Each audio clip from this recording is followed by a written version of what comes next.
Olá, boa tarde. Abandonar animais é crime. Com a pandemia do coronavírus, a situação piorou. Seja pela redução de renda das famílias ou ainda por medo dos animais pegarem a doença e passar para os donos. Nesse período de isolamento também foram registrados casos de maus tratos. A situação dos animais em tempos de pandemia é um dos destaques do Jornal da Justiça de hoje. Você vai ver também. Presidente do Supremo determina a formação de nova comissão especial para examinar processo de impeachment contra o governador do Rio de Janeiro na Assembleia Legislativa do Estado.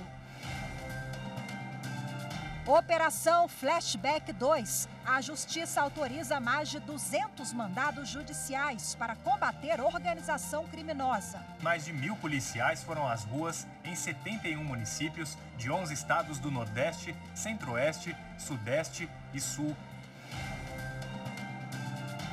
E ainda, Conselho Nacional de Justiça divulga regras do prêmio Conciliar é Legal.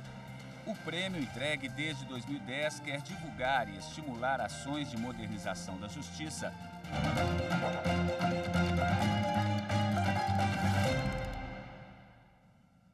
E como vocês perceberam, hoje eu estou sem máscara. Isso porque, a partir de agora, os apresentadores da TV Justiça não precisam mais usar o acessório aqui no estúdio.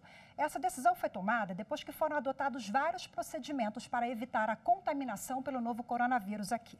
E uma das medidas é deixar as portas abertas para melhorar a circulação do ar aqui no estúdio. Eu vou pedir ao colega para mostrar aqui. Nós temos uma das portas de entrada aqui do nosso estúdio aberta. Temos também uma ali do outro lado que já eu vou mostrar para vocês. Tudo isso para garantir a proteção também aqui dentro. Lembrando que os profissionais que trabalham aqui na TV, eles ficam de máscara o tempo todo. Estamos aqui numa distância mais ou menos de 2 metros ou até um pouquinho mais. O distanciamento, então, aqui continua mantido, todos em segurança. Agora eu vou pedir o meu colega operador de câmera, Orlando, para mostrar a outra entrada aqui do estúdio. Vocês conferem que a ventilação garante a segurança, as 2 portas abertas, então, aqui no estúdio da TV Justiça. E uma operação autorizada pela Justiça prendeu em Alagoas e em outros 3 estados suspeitos de envolvimento com uma organização criminosa que é ligada ao tráfico de drogas.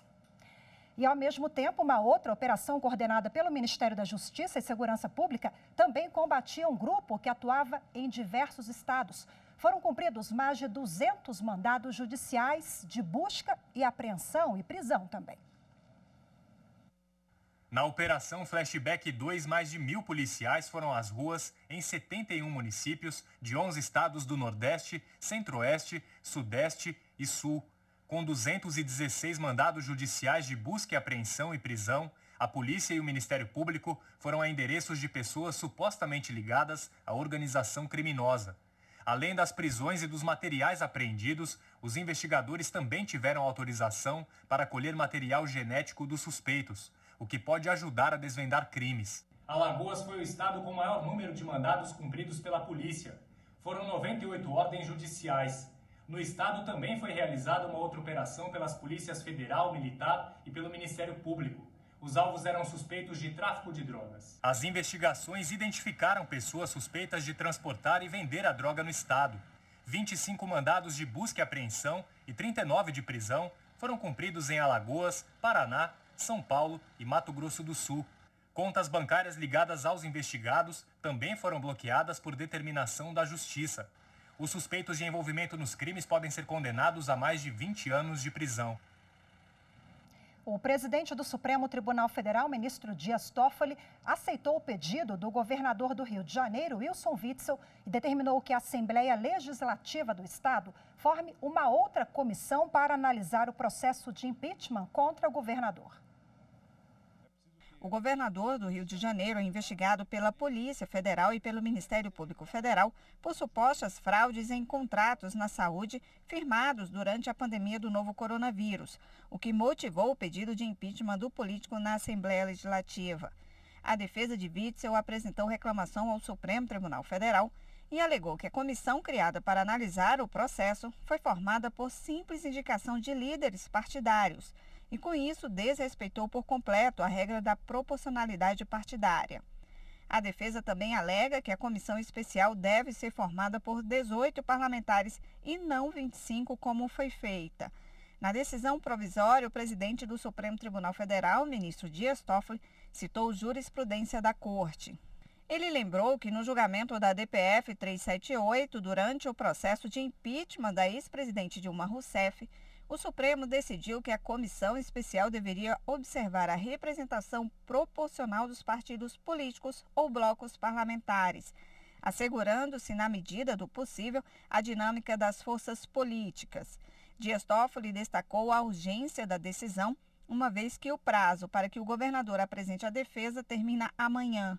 Ele determinou que seja desconstituída a comissão especial formada para que forme outra comissão, observando-se a proporcionalidade de representação dos partidos políticos e blocos parlamentares, bem como a votação plenária dos nomes indicados pelos líderes, ainda que a votação seja simbólica. O relator da reclamação apresentada pelo governador é o ministro Luiz Fux, mas o presidente Dias Toffoli tomou a decisão provisória seguindo o que está previsto no artigo 13 do Regimento Interno do Supremo Tribunal Federal, em caso de situações urgentes. E uma ação que tramita no Supremo Tribunal Federal contra o veto à obrigatoriedade do uso de máscaras em locais fechados terá o rito abreviado. Mas o que significa isso na prática? Quem explica para a gente agora é a nossa consultora jurídica aqui da TV Justiça, a Gisele Reis. O presidente do STF, ao invés de analisar o pedido de liminar, optou por dar mais celeridade ao caso para que a questão seja julgada em definitivo pelo STF. Na ação, a Rede Solidariedade é contra os vetos do presidente da República, Jair Bolsonaro, a dispositivos da Lei 14.019 de 2020, que trata sobre o uso de máscaras.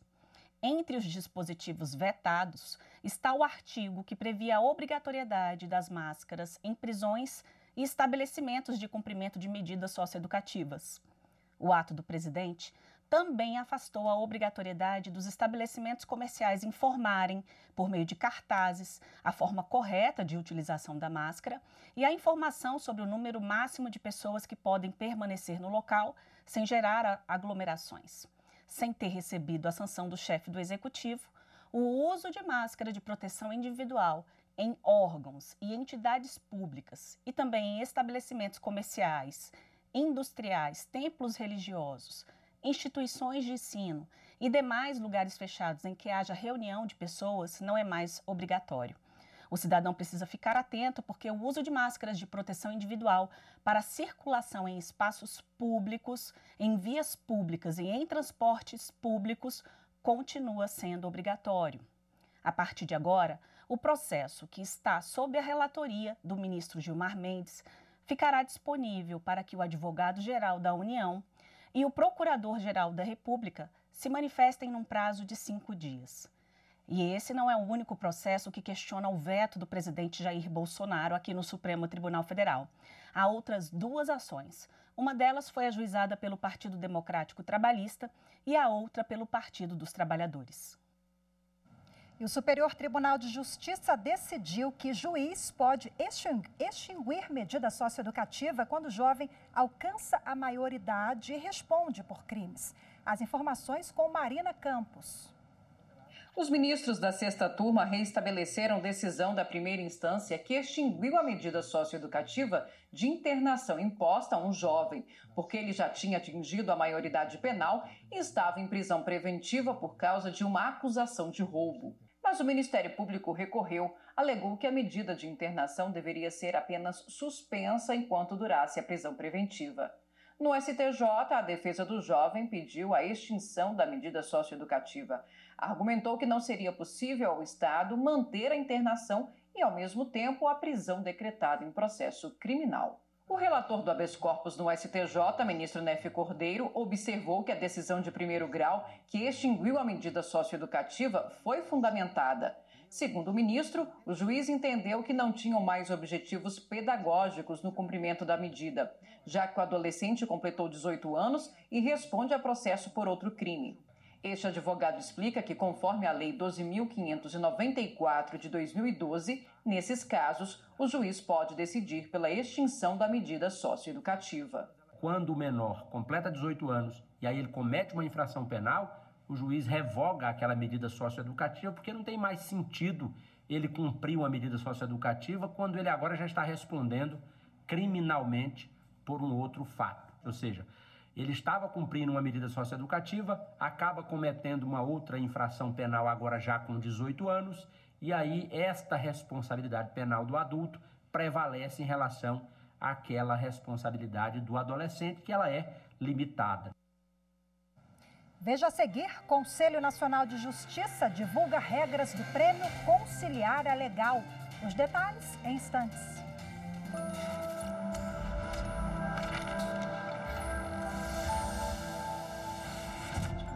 Eu sempre defendo, na atualidade, mesmo após décadas de sua promulgação, da Constituição Federal. Infelizmente, diversos dispositivos constitucionais são esquecidos, desrespeitados, principalmente em tempos de pandemia. A lei não pode ser desrespeitada, mesmo...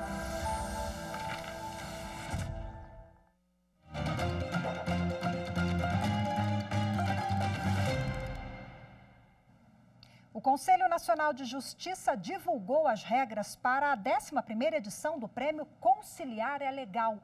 As inscrições podem ser feitas entre os dias 8 e 11 de setembro pela internet.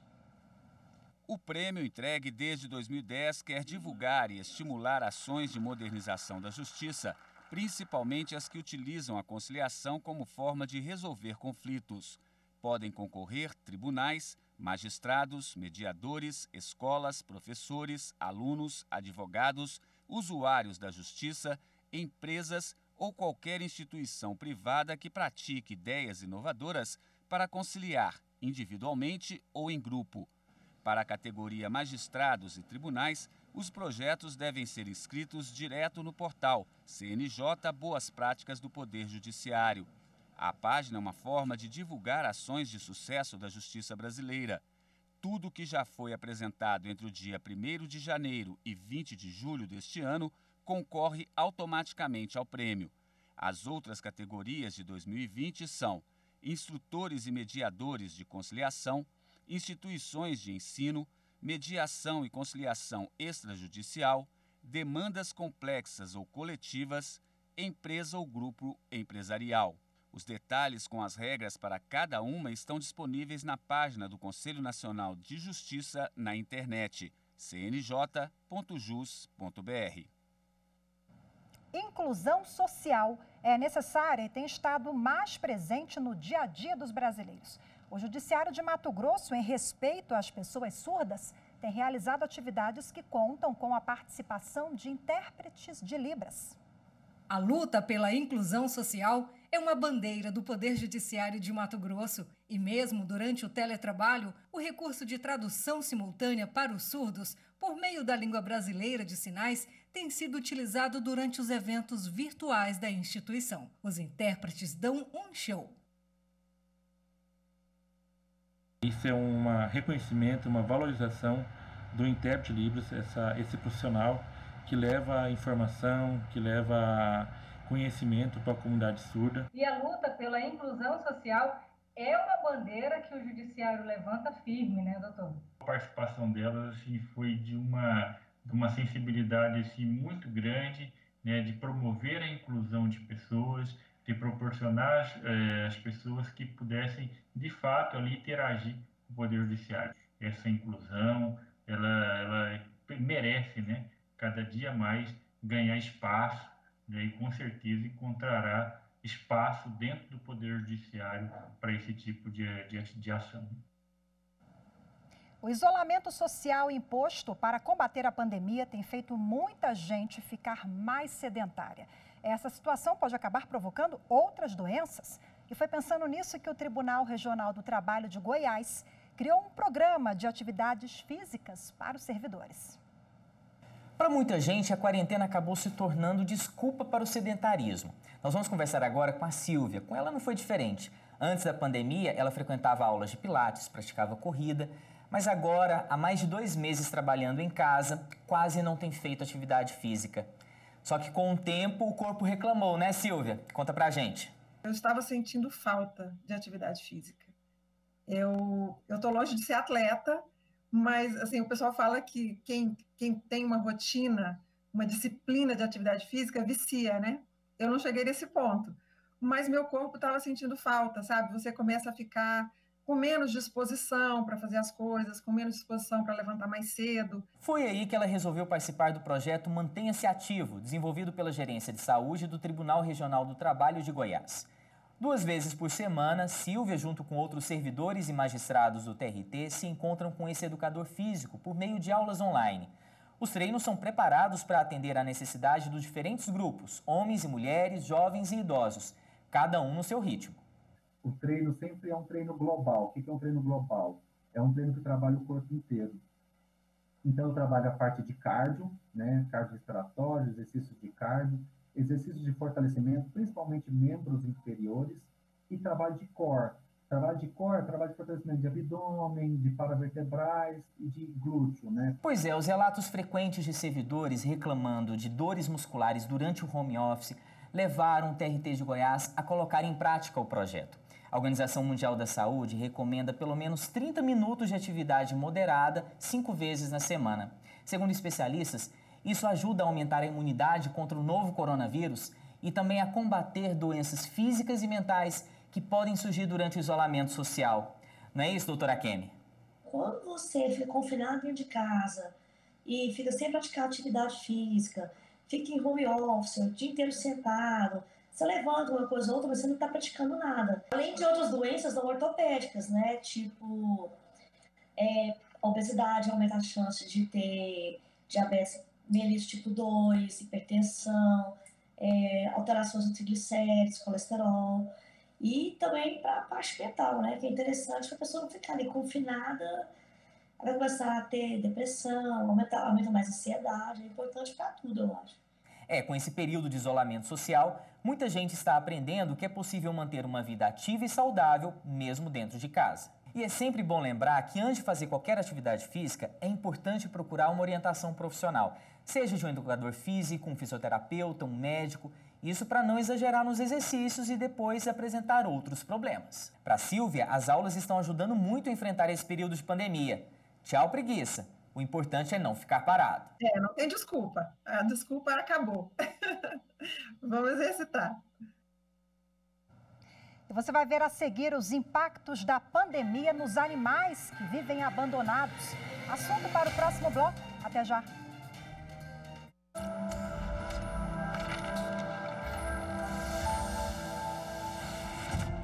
Pode-se dizer com muita tranquilidade que a Constituição Federal de 88 revolucionou o direito do consumidor, matéria então pouco discutida pela doutrina e pela jurisprudência, um time da produção legislativa para um direito reconhecido como fundamental.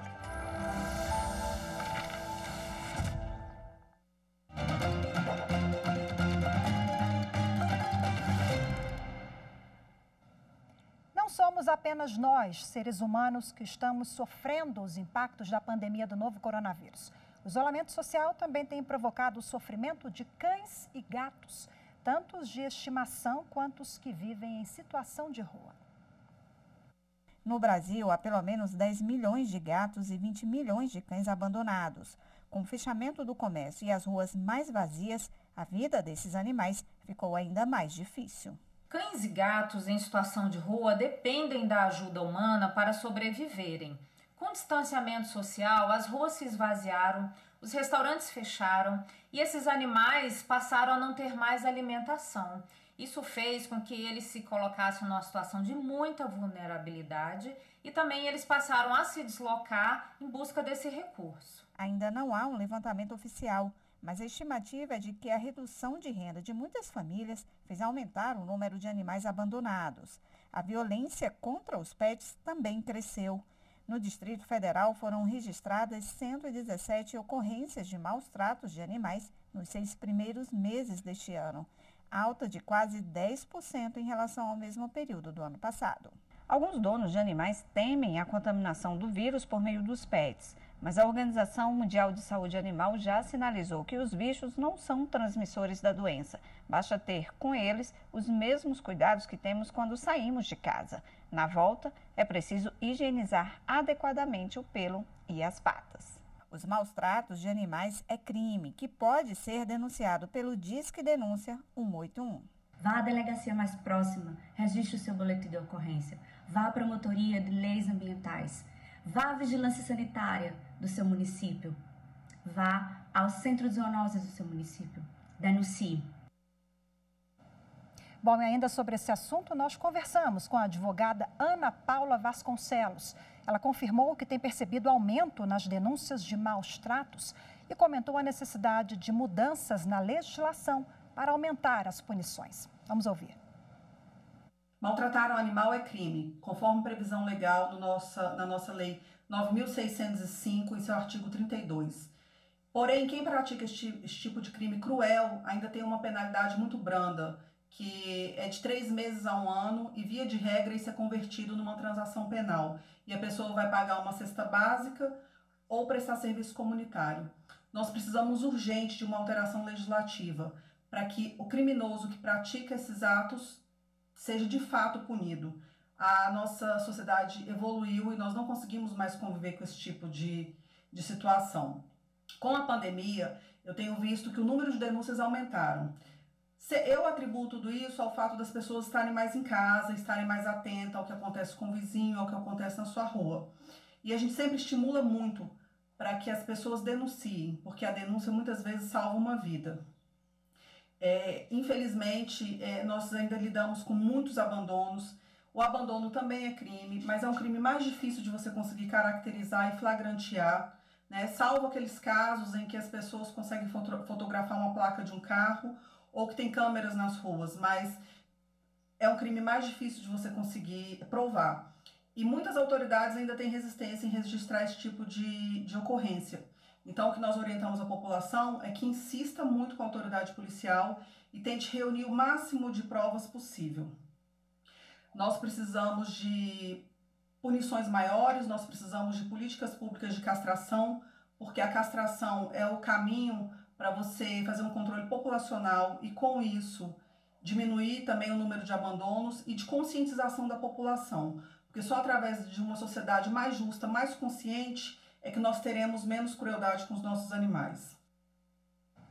O Jornal da Justiça, primeira edição de hoje, fica por aqui. Muito obrigada pela sua companhia, uma ótima tarde para você e até amanhã.